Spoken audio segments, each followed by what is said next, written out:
ನಮಸ್ಕಾರ ಪ್ರಿಯ ವೀಕ್ಷಕರೇ, challenging star Darshan ವಿರುದ್ಧ ನ್ಯಾಯಾಲಯದಲ್ಲಿ ಚಾರ್ಜ್ ಶೀಟ್ ಸಲ್ಲಿಕೆ ಆಗಿದೆ. ಅಂದರೆ ಪ್ರತಿ ಹಂತದಲ್ಲೂ ಕೂಡ ದಾಖಲೆಗಳನ್ನ, ಸಾಕ್ಷಿಗಳನ್ನ ಅದೆಷ್ಟು ಜಾಣತನದಿಂದ ತನಿಖೆಯನ್ನ ನಡೆಸಿ ಸಂಗ್ರಹಿಸಲಾಗಿದೆ ಅನ್ನೋದಕ್ಕೆ ಇಂಥದ್ದೊಂದು ಹೈ ಪ್ರೊಫೈಲ್ ಕೇಸ್ ಸಾಕ್ಷಿಯಾಗಿದೆ. ಹಾಗಾದ್ರೆ ದರ್ಶನ್ ಕಾನೂನಿನ ಕುಣಿಕೆಯಲ್ಲಿ ಲಾಕ್ ಆಗ್ತಾರ ಅನ್ನೋದೇ ಇಲ್ಲಿ ಮುಖ್ಯವಾದಂತಹ ಪ್ರಶ್ನೆ.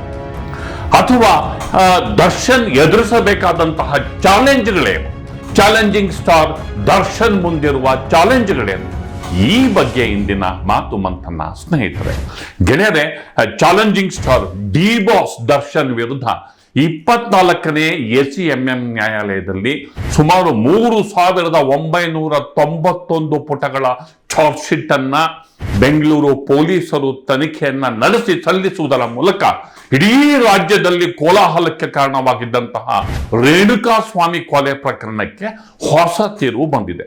ಸರಿಸುಮಾರು 3 ಜನ ನೇರ ಪ್ರತ್ಯಕ್ಷದರ್ಶಿಗಳು ಈ ಪ್ರಕರಣದ ಬಂಡವಾಳವಾಗಿದ್ದು FSL, IFSL 8 ಮುಖ್ಯ ದಾಖಲೆಗಳನ್ನ ಚಾರ್ಜ್ ಶೀಟ್ ಜೊತೆಗೆ ಒದಗಿಸಲಾಗಿದೆ. ಹಾಗೇನೆ ಸೆಕ್ಷನ್ 161, 164 ಸೇರಿದಂತೆ ಒಟ್ಟು 97 ಮಂದಿ ಸಾಕ್ಷಿಗಳನ್ನ ಈ ಒಂದು ಚಾರ್ಜ್ ಶೀಟ್ ನಲ್ಲಿ ಅಡಕ ಮಾಡಲಾಗಿದೆ.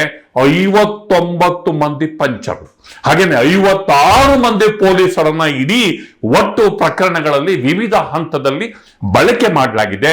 ತಹಶೀಲ್ದಾರರು, RDO, ಅಭಿಯಂತರು, ಹೀಗೆ ವಿವಿಧ ಹಂತಗಳಲ್ಲಿ ಅಧಿಕಾರಿಗಳನ್ನ 8 ಜನರನ್ನ ಬಳಕೆ ಮಾಡಲಾಗಿದೆ. ಇದು ಚಾರ್ಜ್ ಶೀಟ್ನ ಒಂದು ಮೇಲ್ನೋಟದ ತಾಂತ್ರಿಕ ಅಂಶಗಳು. ಇಲ್ಲಿ ಸವಾಲು ಅನ್ನೋದನ್ನ ನಾನು ಮೊದಲೇ ಹೇಳ್ಬಿಡ್ತೀನಿ. ಈ ಹಿಂದೆ IPC ಸೆಕ್ಷನ್ ಇದ್ದಂತಹ ಸಂದರ್ಭದಲ್ಲಿ ತಾಂತ್ರಿಕ ಸಾಕ್ಷಿಗಳನ್ನ, ಟೆಕ್ನಿಕಲ್ ಎವಿಡೆನ್ಸ್ಗಳನ್ನ ಆಯಾ ಸಂದರ್ಭಕ್ಕೆ ಪೂರಕವಾಗಿ ತಗೋತಿದ್ರು, ಸೆಕೆಂಡರಿ ಆಗಿ ತಗೋತಿದ್ರು.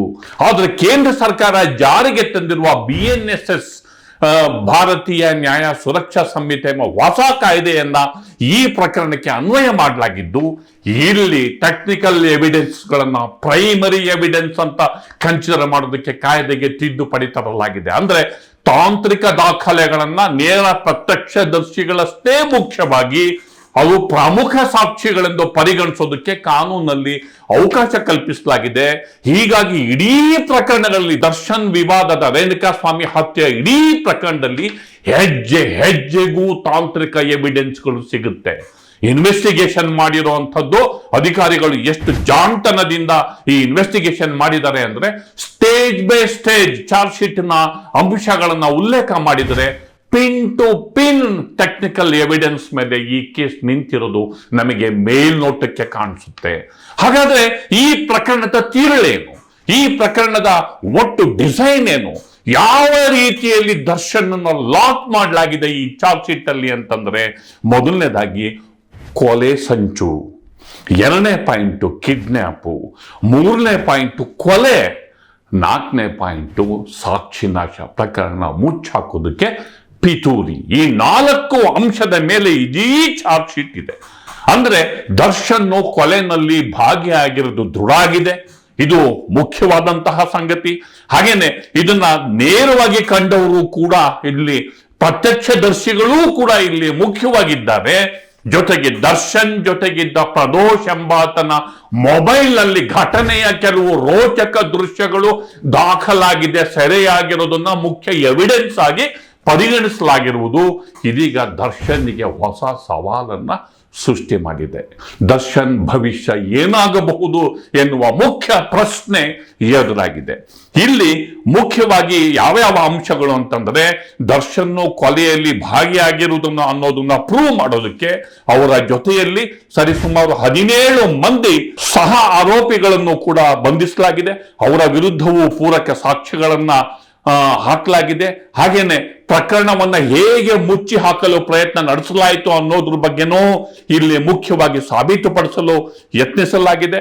ರೇಣುಕಾಸ್ವಾಮಿಯನ್ನು ದುರ್ಗದಿಂದ ಕರೆಸಿದ್ದು, ಶೆಡ್ ನಲ್ಲಿ ಮಾರಣಾಂತಿಕ ಹಲ್ಲೆಯನ್ನ ನಡೆಸಿದ್ದು, ರೇಣುಕಾಸ್ವಾಮಿಯ ಶವವನ್ನು ಸಾಗಾಣಿಕೆ ಮಾಡೋದಕ್ಕೆ ಸೂಚನೆಯನ್ನ ಕೊಟ್ಟಿದ್ದು, ನಂತರ ಹಣ ಕೊಟ್ಟು ಪ್ರಕರಣವನ್ನ ಮುಚ್ಚಿ ಹಾಕಲು ಸಂಚು ನಡೆಸಿದ್ದು. ಈ 4 ಅಂಶಗಳ ಮೇಲೆ ಇಡೀ ಚಾರ್ಜ್ ಶೀಟ್ ಅನ್ನ ಪೊಲೀಸರು ಪಾಯಿಂಟ್ ಬೈ ಪಾಯಿಂಟ್ ಅದನ್ನ ನಿಲ್ಲಿಸಿದ್ದಾರೆ. ಈಗ ಚಾರ್ಜ್ ಶೀಟ್ ನ ಅಂಶಗಳ ಬಗ್ಗೆ ಒಂದಾದ ಒಂದು ಮೇಲೆ ನಾನು ನಿಮ್ಮ ಮುಂದೆ ಪ್ರೆಸೆಂಟ್ ಮಾಡ್ತಿದ್ದೇನೆ.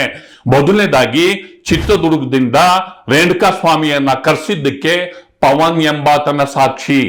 ಪವನ್ ಎಂಬಾತ, ಎರಡನೇ ಪಾಯಿಂಟು, ಪವನ್ ಎಂಬಾತ ರಾಘವೇಂದ್ರನಿಗೆ ಹೇಳಿ ಆತನನ್ನ ಕಿಡ್ನಾಪ್ ಮಾಡ್ತಾನೆ. ಅದಕ್ಕೆ ಪವನ್ ಮತ್ತು ರಾಘವೇಂದ್ರ ಹೇಳಿಕೆಯ ಸಾಕ್ಷಿ. ದರ್ಶನ್ ಬಟ್ಟೆ ಮೇಲೆ ರೇಣುಕಾ ಸ್ವಾಮಿಯ ರಕ್ತದ ಕಲೆ ಇರುತ್ತದೆ, ಇದೊಂದು ಮುಖ್ಯವಾದ ಟೆಕ್ನಿಕಲ್ ಎವಿಡೆನ್ಸು. ಹಾಗೇನೆ ಪಬ್ ನಲ್ಲಿ ಕುಳಿತು ನಂತರ ಪವಿತ್ರ ಗೌಡ ಅವರ ಮನೆಗೆ ಹೋಗ್ತಾರೆ. ಪಬ್ ನಲ್ಲಿ ಕುಳಿತಿದ್ದರು ಅನ್ನೋದಕ್ಕೆ CCTVಯ ಸಾಕ್ಷಿಗಳಿದೆ. ಹಾಗೇನೆ ಪವಿತ್ರ ಗೌಡರನ್ನ ಕರೆದುಕೊಂಡು ಅಲ್ಲಿ ರೇಣುಕಾ ಸ್ವಾಮಿ ಮೇಲೆ ಹಲ್ಲೆ ನಡೆಸಿದ್ದಂತಹ ಪಟ್ಟಣಗೆರೆ ಶೆಡ್ಡಿಗೆ ಹೋಗ್ತಾರೆ. ಇದಕ್ಕೂ ಕೂಡ ಎವಿಡೆನ್ಸ್ಗಳು ಪೊಲೀಸರಿಗೆ ಸಿಕ್ಕಿವೆ. ಶೆಡ್ನಲ್ಲಿ ರೇಣುಕಾ ಮೇಲೆ ಹಲ್ಲೆ ಮಾಡಿ ಪಬ್ಬಿಗೆ ವಾಪಸ್ ಆಗ್ತಾರೆ. ಪಬ್ ನಲ್ಲಿ ಇರುವಾಗಲೇ ರೇಣುಕಾ ಸ್ವಾಮಿಯ ಮಹತ್ವದ ಫೋಟೋ ರವಾನೆ ಆಗುತ್ತದೆ.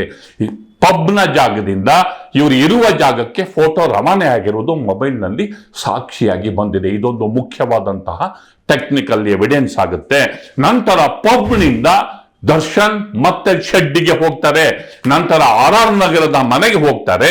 ಬಂದು ಬಟ್ಟೆಯನ್ನ ಬದಲಿಸ್ತಾರೆ. RR ನಗರದ ಮನೆಯಿಂದ ಬಟ್ಟೆಯನ್ನ ಸೀಸ್ ಮಾಡಲಾಗಿದೆ.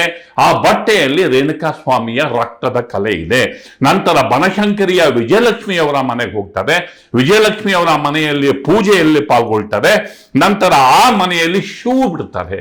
ಆ ಶೂನ್ ಮೇಲಿರುವ ರಕ್ತದ ದಾಖಲೆಗಳು ಮತ್ತಿತರ ದಾಖಲೆಗಳನ್ನ ಪೊಲೀಸರು ಸೀಸ್ ಮಾಡಿದ್ದಾರೆ. ದರ್ಶನ್ ಯೂಸ್ ಮಾಡಿದಂತಹ ಶೂ, ಆ ಶೂ ಮೇಲೆ ರೇಣುಕಾ ಸ್ವಾಮಿಯ ರಕ್ತದ ಕಲೆಗಳಿರ್ತವೆ. ನಂತರ ದರ್ಶನ್ ಅವರು ಮೈಸೂರಿನ ಫಾರಂ ಹೌಸಿಗೆ ಹೋಗ್ತಾರೆ. ಫಾರಂ ಹೌಸ್ ಇಂದ ಶೂಟಿಂಗ್ ಜಾಗಕ್ಕೆ ಹೋಗ್ತಾರೆ. ಶೂಟಿಂಗ್ ಜಾಗದಿಂದ ಹೋಟೆಲಿಗೆ ಹೋಗ್ತಾರೆ. ಈ ಎಲ್ಲ CCTV ಫೂಟೇಜ್ಗಳು, ಇವೆಲ್ಲ ಟವರ್ ಲೊಕೇಶನ್ಗಳು, ದಾಖಲೆಗಳು, ತಾಂತ್ರಿಕ ದಾಖಲೆಗಳು, ಸಾಕ್ಷ್ಯಗಳು ಎಲ್ಲವೂ ಕೂಡ ಮುಖ್ಯವಾಗಿವೆ. ಅಂದರೆ ಕೆಲವು ಆರೋಪಿಗಳೇ ಪ್ರತ್ಯಕ್ಷದರ್ಶಿಗಳಾಗಿ ಹೇಳಿಕೆಯನ್ನ ಕೊಟ್ಟಿರೋದು ಈ ಪ್ರಕರಣದ ವಿಶೇಷ ಆಗಿದೆ. ಇದು ಒಂದು ರೀತಿಯಲ್ಲಿ ಇಡೀ ಪ್ರಕರಣಕ್ಕೆ ಒಂದು ಹೊಸ ತಿರುವನ್ನ ತಂದುಕೊಡುವಷ್ಟು ಹೈ ಪೊಟೆನ್ಷಿಯಲ್ ಆಗಿರುವಂತಹ, ಇದು ಹೈ ಪೊಟೆನ್ಷಿಯಲ್ ಆಗುವ ಸಾಧ್ಯತೆಗಳು ಹೆಚ್ಚಾಗಿದೆ. ಅಂದ್ರೆ ಮುಖ್ಯವಾಗಿ ಪ್ರತ್ಯಕ್ಷದರ್ಶಿಗಳು, ಅವರ ಸಾಕ್ಷಿಗಳು ಅತ್ಯಂತ ಮುಖ್ಯವಾಗಿವೆ. ಜೊತೆಗೆ ನಟ ಚಿಕ್ಕಣ್ಣ ಅವರ ಸಾಕ್ಷಿ ಕೂಡ ಇಲ್ಲಿ ಮುಖ್ಯವಾಗಿದೆ. CCTV ಮತ್ತು ಟವರ್ ಲೊಕೇಶನ್ ಎರಡೂ ಮ್ಯಾಚ್ ಮಾಡಿದ್ದಾರೆ. CCTVಯಲ್ಲಿ ಅಲ್ಲಿ ಯಾವುದೇ ಪ್ರಮುಖ ಘಟನೆಯ ಸ್ಥಳ ಇರಬಹುದು ಅಥವಾ ಮೂಮೆಂಟ್ ಇರಬಹುದು, ಅದು ಸಂಚಾರ ಮಾಡಿದಂತಹ ದೃಶ್ಯಗಳು ಮತ್ತು ಟವರ್ ಲೊಕೇಶನ್ ಇವೆರಡನ್ನೂ ಮ್ಯಾಚ್ ಮಾಡಲಾಗಿದೆ. ಅಂದ್ರೆ ದಾಖಲೆಗಳನ್ನ ಪ್ರೂವ್ ಮಾಡೋದಕ್ಕೆ ಮತ್ತೊಂದು ದಾಖಲೆಯ ನೆರವನ್ನ ಎರಡೆರಡು ರೀತಿಯಲ್ಲಿ ದಾಖಲೆಯನ್ನು ಪ್ರೂವ್ ಮಾಡುವ ರೀತಿಯಲ್ಲಿ ಈ ಪ್ರಕರಣವನ್ನ ಅತ್ಯಂತ ಚಾಣಾಕ್ಷತನದಿಂದ ಬಿಲ್ಡ್ ಮಾಡಲಾಗಿದೆ.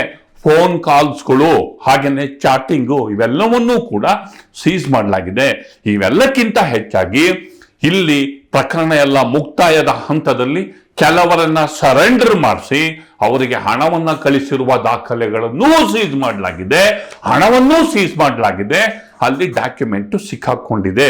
ಹೀಗಾಗಿ ಈ ಪ್ರಕರಣ ಪ್ರತಿ ಹಂತದಲ್ಲೂ ಪ್ರತ್ಯಕ್ಷದರ್ಶಿಗಳ ಅತ್ಯಂತ ಕ್ಲಿಷ್ಟಕರವಾದಂತಹ ಸಾಕ್ಷಿ ಮತ್ತು ಸಾಂದರ್ಭಿಕ ಸಾಕ್ಷಿ, ನಾಲ್ಕನೇದು ಮುಖ್ಯವಾಗಿ ನೇರವಾಗಿ ಅತ್ಯಂತ ಪೊಟೆನ್ಷಿಯಲ್ ಪ್ರಬಲ ಎನ್ನಿಸಬಹುದಾದಂತಹ ಸಾಕ್ಷಿ, ತಾಂತ್ರಿಕ ಸಾಕ್ಷಿ, ಇವೆಲ್ಲವನ್ನೂ ಒಳಗೊಂಡು ಚಾಲೆಂಜಿಂಗ್ ಸ್ಟಾರ್ ಇದನ್ನ ಹೇಗೆ ಫೇಸ್ ಮಾಡ್ತಾರೆ ಎನ್ನುವ ದೊಡ್ಡ ಚಾಲೆಂಜ್ ಎದುರಾಗಿದೆ.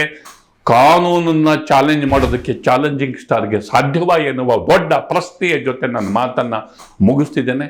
ದಯವಿಟ್ಟು ದಿ ಪೋಸ್ಟ್ ನೋಡಿ, ಲೈಕ್ ಮಾಡಿ, ಶೇರ್ ಮಾಡಿ, ಸಬ್ಸ್ಕ್ರೈಬ್ ಮಾಡೋದಕ್ಕೆ ಮರಿಬೇಡಿ ಗೆಳೆಯರೇ. ನಮಸ್ಕಾರ.